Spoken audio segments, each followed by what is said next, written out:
Hyuga Hinata, l'un des personnages féminins les plus appréciés dans le manga Naruto. D'abord d'une timidité très intense, elle a su au fil des années et surtout d'efforts sur elle, à devenir une kunoichi incroyablement forte dans les différentes arts ninja. Mais également en tant qu'être humain, Hinata a su prendre de plus en plus confiance en elle jusqu'à se hisser parmi les plus grands et épouser l'homme qu'elle a toujours aimé, formant ainsi avec lui la famille que ce dernier n'a jamais eue. Si Hinata est autant appréciée par les fans de Naruto, ce n'est pas simplement à cause de sa mignonnerie comme j'ai tant souvent entendu. Bien sûr, c'est un facteur qui joue dans la balance, mais je ne pense pas que ce soit le seul. Ce qui m'a le plus marqué chez ce personnage, c'est vraiment sa ténacité, son évolution, en d'autres mots, la façon dont elle applique le Nindo qui lui est si cher et qu'elle partage avec l'homme qu'elle aime. Cependant, il est assez commun d'entendre d'autres comparaisons avec un autre personnage féminin, celui de Sakura. Souvent opposés, les fans de Sakura ont tendance à qualifier Hinata de personnage faible et parfois même de personnage inutile. Ouais, ça arrive. Moi, j'ai déjà entendu ça. J'ai donc décidé de faire une vidéo pour montrer pourquoi malgré tous ces dires, je pense que Hinata est un meilleur personnage que Sakura. Ohayo mina Seihiro et aujourd'hui, on oppose Hinata et Sakura.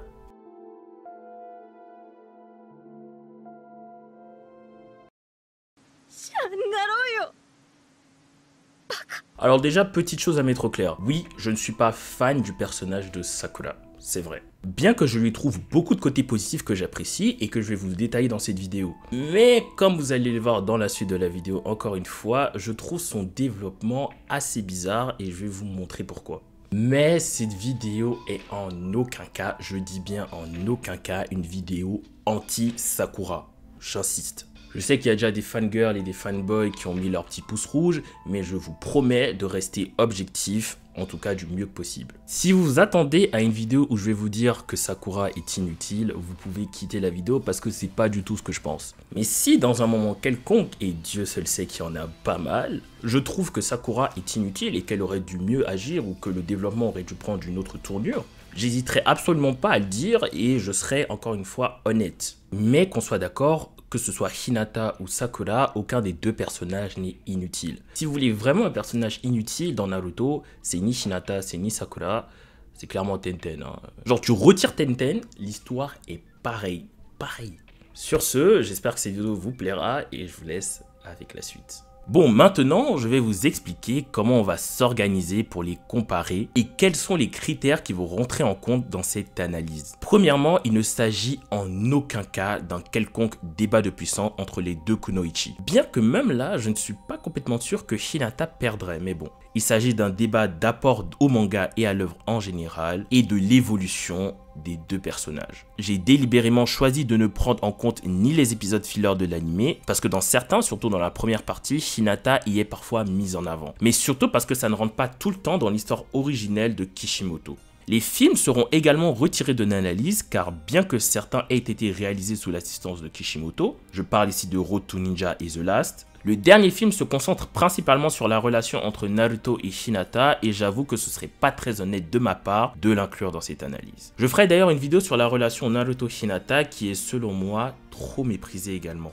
Enfin, une toute dernière chose, je ne vais pas compter simplement le nombre de fois où chacun des personnages a été utile ou important dans l'œuvre. Là, c'est sûr que Sakura l'emporte pour la simple et bonne raison que c'est un personnage principal de l'histoire. Elle est de ce fait automatiquement plus de fois apparue et a donc eu plus l'occasion de s'illustrer et de se rendre importante et disponible.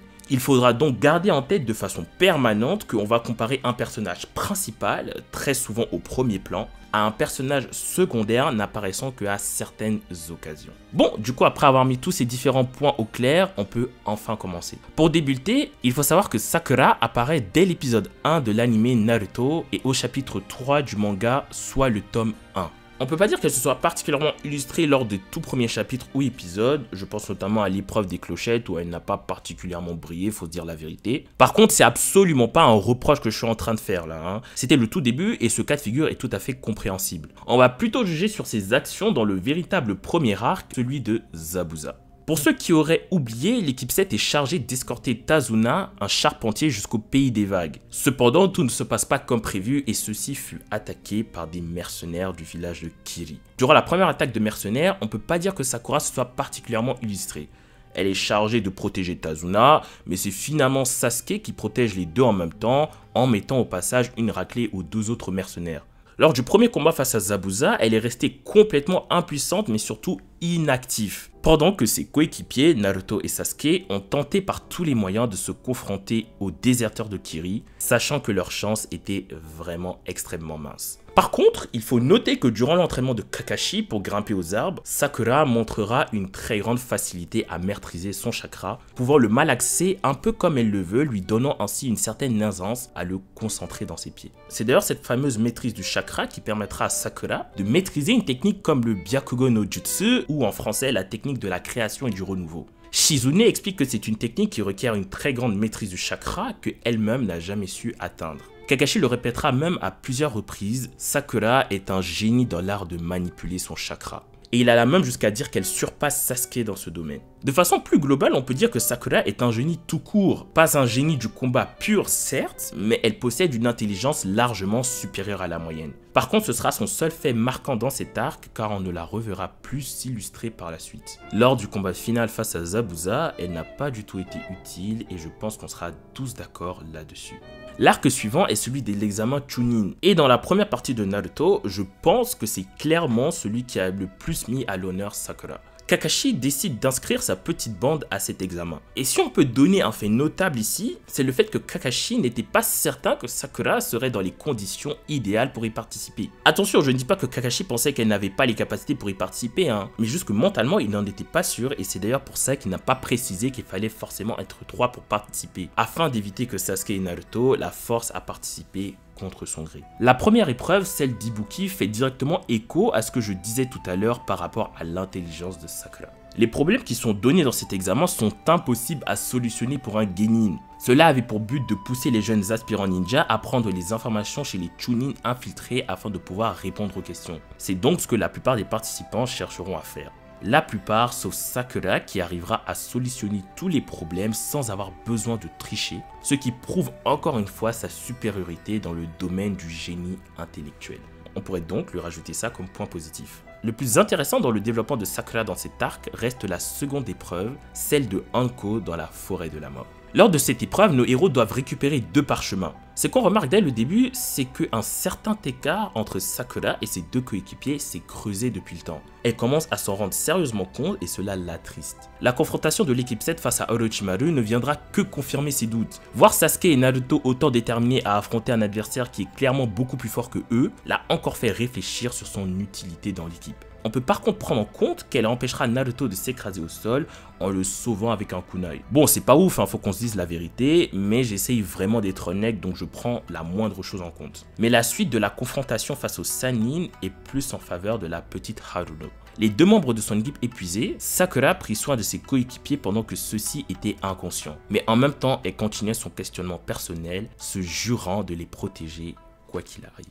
Et ça tombe bien, puisque les membres du village de Oto les attaquent au même moment. Et en plus de ça, Ri qui était venu l'aider est hors course. Sakura est donc seule face aux 3 ninjas du son. Et bien évidemment, elle est complètement désavantagée. On pourrait croire qu'elle allait se dégonfler, mais que nenni, elle se dressa face à ses adversaires en les affrontant de face, allant jusqu'à couper ses cheveux, signe de sa détermination. Parfois, certains d'entre nous ont tendance à minimiser cette scène, disant que ça n'a rien d'extraordinaire de se couper les cheveux. Mais dans le cas de la jeune Kunoichi, c'est une façon pour elle de rompre le lien qui la rattache à son passé. Son passé où non seulement elle ne faisait que se faire protéger et sauver par Sasuke et Naruto, mais comme on le verra tout à l'heure, ce passé où Ino était constamment en train de la défendre. N'oublions pas que Sakura s'est laissé pousser les cheveux pour plaire à Sasuke, pour qui elle a une obsession incroyable. Le fait qu'elle soit prête à les couper accentue encore plus sa détermination selon moi. On arrive ainsi au grand moment de Sakura dans cet arc, le combat contre Ino. Franchement, on va dire la vérité, comparé à tous les duels qu'on a eu,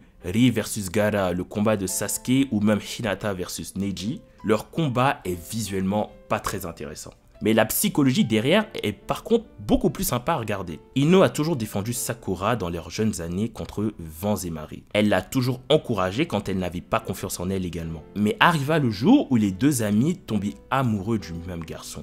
C'est donc ainsi que naît leur rivalité, une rivalité pour gagner le cœur de Sasuke. Cependant, le duel opposant les deux filles va un peu plus loin que gagner le cœur de Sasuke, en tout cas c'est ce que je pense. En effet, Sakura était une petite fille qui n'avait pas confiance en elle et restait toujours introvertie à la vue des autres filles, car celle-ci était complexée par son gros front. Ino, c'est vraiment tout le contraire. Elle a très voire trop confiance en elle, en sa force, son intelligence et surtout sa beauté. Ce qui fait des deux kunoichi des opposés complets et peut servir à accentuer leur rivalité. C'est d'ailleurs selon moi pas très loin du cas de Naruto et Sasuke, du moins dans les grandes lignes. Du coup, le véritable enjeu de leur affrontement n'est pas seulement Sasuke mais l'évolution de Sakura. Elle veut montrer à Ino que celle-ci n'est plus la petite fille qui pleurnichait car complexée par son gros front. C'est maintenant une kunoichi se battant pour ses rêves et ses objectifs. Le tout petit bourgeon, comme l'appelait Ino, est en train de devenir une magnifique fleur de Sakura. Et franchement, je trouve ça super beau, pour être honnête. Je trouve que c'est une très bonne idée de Kishimoto d'avoir choisi un tel développement pour Sakura, et celui-ci aurait pu suivre une évolution plus ou moins linéaire ou plutôt cohérente. Mais il y a deux choses qui, moi, me gênent avec la rivalité et les combats de Sakura pour la suite. Bon, pour les combats, je vais m'exprimer dessus tout à l'heure, donc patiente un peu, hein. Et pour la rivalité entre Ino et Sakura, bien que je comprends bien que le combat n'est pas centré autour de Sasuke, n'empêche que le début et le pourquoi du comment de la rivalité, ça reste Sasuke. Et moi, ça me dérange. Je trouve que malgré tout le bon travail fait sur Sakura à ce moment, on peut pas s'empêcher de voir deux filles qui se crêpent le chignon pour un mec qui, en plus, n'en a mais rien à faire d'eux. Ça les fait passer pour deux idiotes qui ne voient pas plus loin que le bout de leur nez, alors que c'est pas du tout le désir de l'auteur, du moins je le pense. Mais qu'on se le dise, ça reste un bon point pour Sakura, pour être complètement honnête. Dans ce cas-là, qu'est-ce qui cloche ? C'est tout simplement la suite. Notamment la dernière partie de l'arc où elle n'a pas vraiment été d'une grande utilité. Elle a réveillé Naruto du genjutsu de Kabuto et après elle sera mise hors service d'entrée de jeu face à Gaara et jusqu'à la fin de l'arc ne sera d'aucune utilité à l'histoire. Non seulement d'aucune utilité à l'histoire, mais également d'aucune utilité dans son propre développement. Donc, excusez-moi de le dire comme ça, mais elle a été un peu inutile. Elle a plus un rôle de figurant dans l'arc Itachi et n'apparaît que très peu dans l'arc Tsunade. On la verra lors de l'affrontement sur le toit de l'hôpital entre Naruto et Sasuke. Elle tentera de s'interposer entre les deux, mais en vain puisque c'est finalement Kakashi qui intervient pour stopper les deux coéquipiers. Donc encore une fois, ça n'a pas servi. Donc en gros, si tu retires Sakura de cette scène, t'as rien qui change. Ok, continuons. Elle tentera ensuite d'arrêter Sasuke, mais encore une fois, elle ne pourra pas puisque le jeune Uchiha la fera taire très rapidement. Sachant qu'elle-même ne sera d'aucune utilité, elle s'en remettra totalement à Naruto et ne jouera pas de rôle dans cette partie de l'histoire encore une fois. Après, c'est vrai que Naruto se rattachera à la promesse qu'elle lui a faite, mais faut pas oublier que Naruto veut avant tout ramener Sasuke car il le considère comme son propre frère, ce qui rend encore une fois l'acte de Sakura pas très utile, il faut se le dire. Donc pour résumer ma pensée, je trouve que dans le début de l'arc de l'examen Chunin, Sakura a eu un développement très bon, mais je trouve que ça a été un peu dommage que Kishimoto n'ait pas continué dans la direction qu'il avait choisie à ce moment-là. Une kunoichi en pleine évolution et qui continue d'avancer sur la voie du ninja en suivant son propre nindo. Mais à la place, le personnage de Sakura, après l'arc Chunin, n'a fait que reculer, n'a pas eu d'impact et est donc resté dans la plupart des cas un personnage inutile.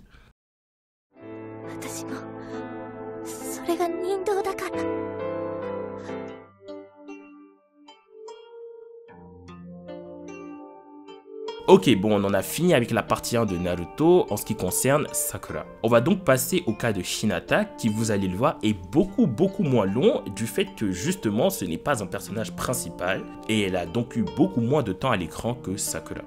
Hinata apparaît à l'épisode 1 de Naruto mais n'apparaît pour la première fois dans le manga qu'au chapitre 34, soit 32 chapitres après Sakura. 32 chapitres, hein. Du coup, Hinata, dans la première partie de Naruto, n'apparaîtra que durant un seul arc et ce fut celui de l'examen Chunin. Mais elle apporta quasiment autant à l'histoire que Sakura durant la première partie, selon moi. Pourtant, on part vraiment pas d'un bon sentiment avec elle, puisque Naruto la présentera comme une fille bizarre. Cependant, son introduction coïncide avec l'introduction d'un autre personnage, celui de Neji.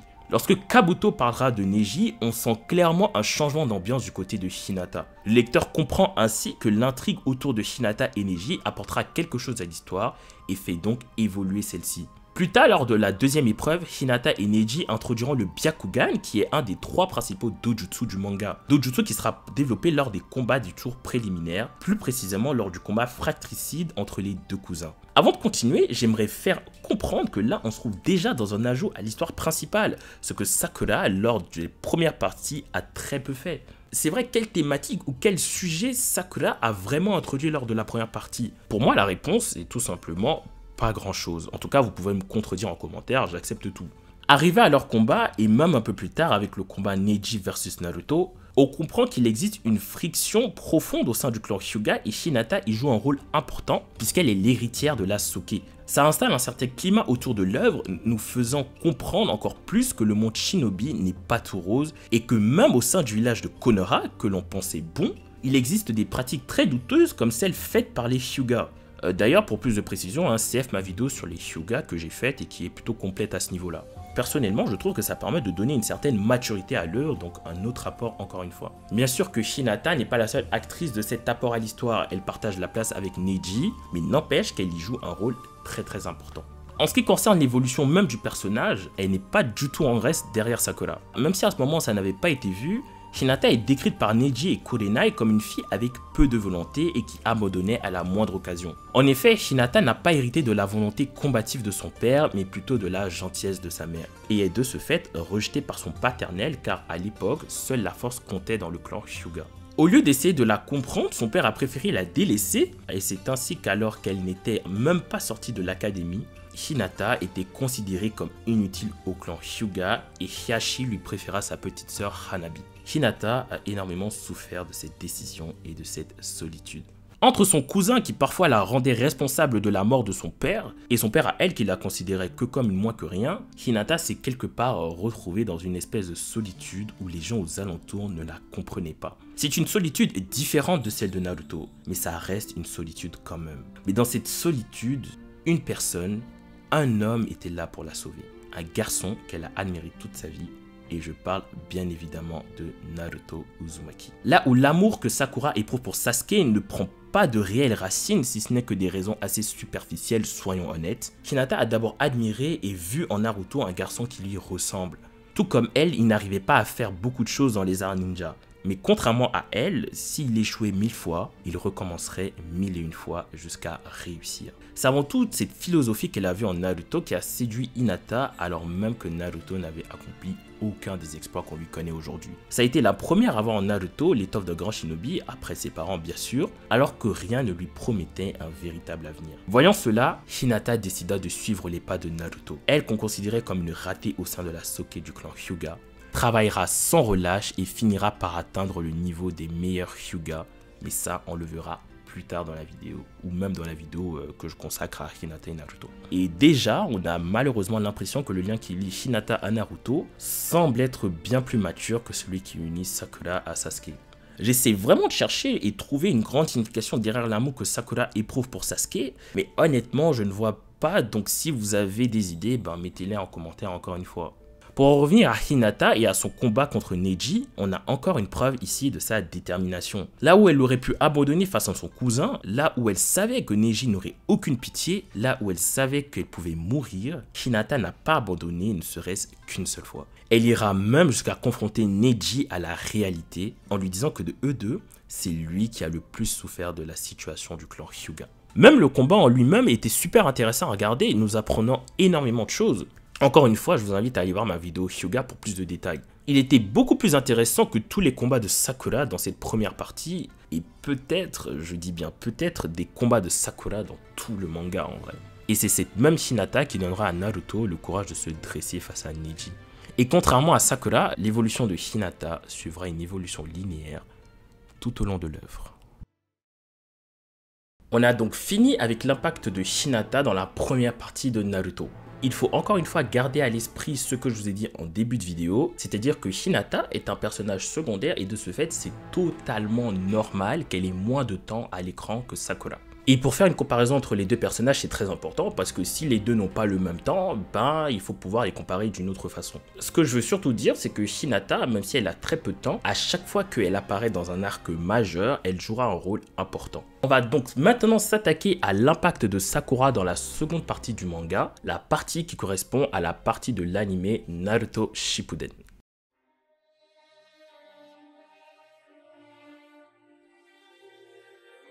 Comme dans la première partie, Sakura est introduite dans les premiers instants de la seconde partie. Et pour être honnête, je trouve que ce premier arc a été un franc succès pour Sakura. Déjà, on voit qu'elle a gagné en force pure aux côtés de son maître Tsunade. Et les fans les plus aguerris de Naruto comprendront que cela fait directement écho au passage où Iruka disait que le principal point faible de Sakura était son manque de force. Point faible qu'elle comblera donc en allant chercher cette fameuse force auprès du Godaime Hokage.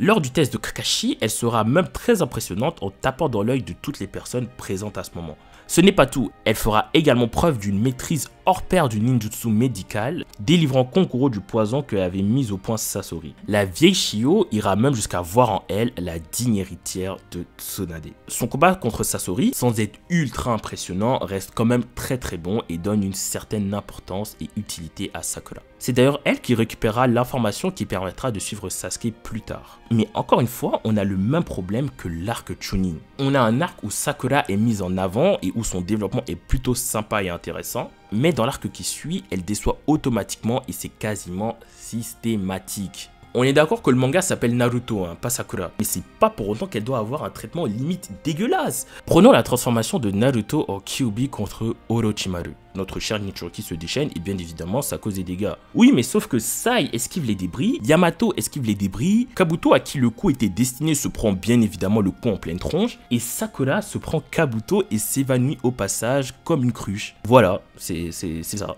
Après ici je pense que Kishimoto a voulu peut-être montrer que Naruto pouvait blesser ses propres amis quand il était contrôlé par Kyuubi. Mais si c'est ça, pourquoi avoir fait une autre scène où Naruto s'attaque directement à elle avec sa queue? D'ailleurs c'est cette scène qui sera utilisée par Yamato pour dire à Naruto que voilà quoi, ton pouvoir de Kyuubi il est quand même super dangereux donc l'appelle pas comme ça. Donc en gros la partie où Kabuto percute Sakura, à part desservir le personnage de Sakura, ça n'a servi à rien. Et ça, il y a d'autres scènes, il y a plein de scènes comme ça par la suite. Sa seule utilité, ça a été de soigner Naruto. C'est certes quelque chose de très important, mais on peut juger que Naruto s'en serait remis tout seul, vu que Jiraiya a expliqué que ce cas de figure était déjà arrivé avant et qu'il a su gérer la situation. Et finalement, pour la fin de l'arc, elle n'a pas été particulièrement utile non plus. L'arc Hidan et Kakuzu n'est pas vraiment marquant pour elle, et même celui d'Itachi où elle est directement concernée vu qu'il faut ramener Sasuke, elle ne se démarque encore une fois pas particulièrement. Mais là où pour moi elle s'est fait totalement distancer par Hinata, c'est clairement à l'arc Pain. On reviendra sur la partie concernant Hinata tout à l'heure, mais le traitement réservé à Sakura dans cet arc me rend encore une fois très perplexe. Pourtant ça commençait bien, on la voyait dans son rôle en train de soigner des blessés, sauf que cette action sera rendue inutile par la suite puisque Nagato ressuscitera tout le monde. Mais la partie qui m'a laissé sans voix, c'est quand elle a appelé Naruto à l'aide. Ne vous méprenez pas, le fait que Sakura appelle à l'aide Naruto, c'est compréhensible. Même si je trouve que ça dessert le personnage, c'est compréhensible. Mais là où il y a une différence nette avec Hinata, c'est que lorsqu'elle savait Naruto en grand danger, elle n'a rien fait pour l'aider. Rien du tout. Elle est restée inactive à espérer pour lui, et c'est tout. Pourtant, elle avait bien un membre du clan Hyuga qui lui décrivait en temps et en heure tout ce qui se passe. Contrairement à Hinata, elle resta sans rien faire. Lors de l'arc Conseil des Kage, Sakura prit la décision d'en finir avec Sasuke et d'ainsi délivrer Naruto du fardeau qu'elle lui avait imposé. Du moins du fardeau qu'elle pensait qu'elle lui avait imposé. Et c'est plutôt bien pensé. Sakura, malgré son amour inconditionnel pour Sasuke, comprend que ce dernier est néfaste pour son village et pour sa communauté. Sauf qu'au moment fatidique, au moment où elle est censée mettre sa détermination à l'épreuve, elle hésite. Elle qui était tellement déterminée à s'occuper du cas de Sasuke, au moment fatidique refusa d'attaquer. Et par la même occasion mit en danger non seulement sa propre personne, mais son équipe entière. Attention, je suis pas en train de dire qu'elle aurait dû tuer Sasuke, mais elle aurait dû aller au bout de son objectif qu'elle s'était elle-même fixé. Après, Sasuke aurait pu juste éviter le coup et on n'en parle plus, mais Kishimoto a préféré la faire douter. Et c'est ça que moi je reproche dans le développement de Sakura. Pour un bon truc, il y a immédiatement un pas en arrière, que ce soit après l'arc Chunin, après le sauvetage de Gaara, ou encore dans le cas que je viens juste d'expliquer là. Dieu merci, Sakura aura un rôle beaucoup plus important lors de la 4ème Grande Guerre Ninja. Elle m'a même plutôt impressionné jusqu'au combat contre Kaguya. Elle est excellente dans son rôle de ninja médecin et même face à Jubi, elle a été impressionnante et dans certains moments, elle a même été beaucoup plus que Hinata. La partie où elle maintient Naruto en vie après que Kurama a été expédié de son corps est également très bien pensée et je félicite l'auteur pour ça. Si je dois vraiment dire quelque chose qui m'a un peu chiffonné dans cette partie, ce serait qu'on a un peu l'impression qu'elle arrive comme un cheveu sur la soupe pour vaincre Kaguya. Pendant que Kakashi, Sasuke et Naruto et même Obito ont passé tout leur temps à essayer de l'atteindre, elle arrive en donnant un coup pour faire genre elle a participé. Mais soyons honnêtes, là je chiffonne quand même un peu. Son développement dans l'arc reste vraiment bon.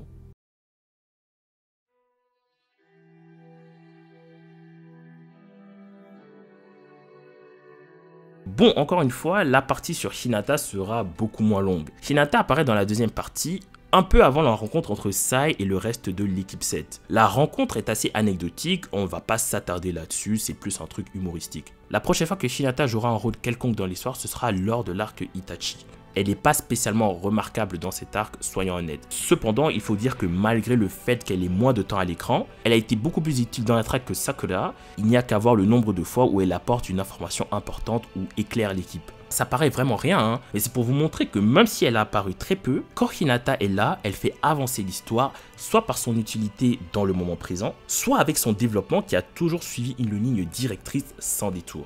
La prochaine fois qu'on la verra, ce sera lors de l'arc Pain.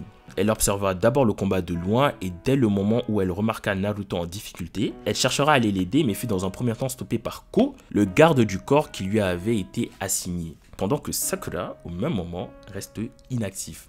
Je suis presque sûr que nombre d'entre vous me diront que de toute façon c'est inutile vu qu'aucune des deux n'avait le niveau. Donc si Hinata n'intervient pas à ce moment-là, Naruto aurait été emmené par Nagato et ça aurait été la fin.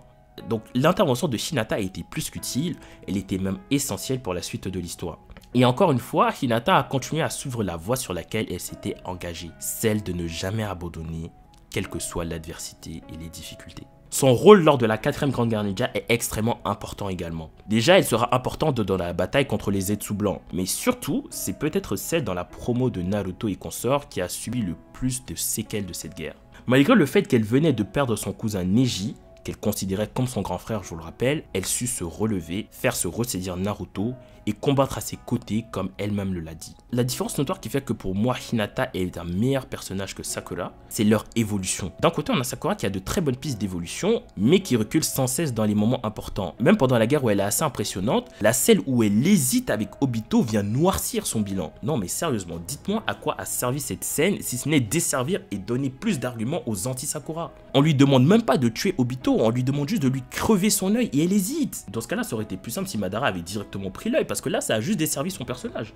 Pendant que Hinata, elle, ne doute pas et n'a jamais douté un seul instant. Elle passe de la petite fille qui pouvait à peine en placer une à une femme allant toujours de l'avant sans détour et combattant sans hésitation.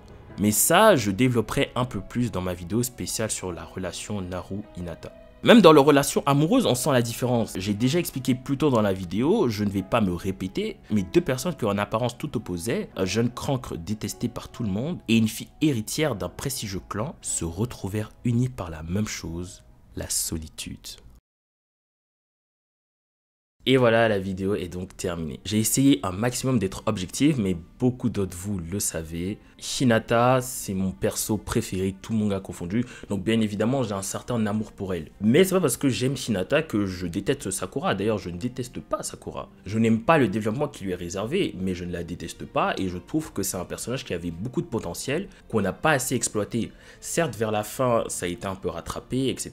Mais je pense qu'on aurait beaucoup mieux fait et ça aurait pu être un personnage très intéressant. En réalité, je me souviens avoir vu une interview où Kishimoto disait qu'il avait du mal à développer les personnages féminins, mais en réalité, je suis pas vraiment d'accord. C'est pas qu'il a du mal à développer les personnages féminins, mais c'est qu'il a du mal à développer les personnages féminins à partir du moment où c'est des persos principaux. Parce qu'en réalité, il n'y a pas que Hinata qui a plutôt un bon développement hors personnage principal féminin. Tsunade aussi est très intéressante dans son développement, elle n'est pas ultra présente, c'est un personnage assez secondaire, même si bon, elle apparaît de temps en temps, hein.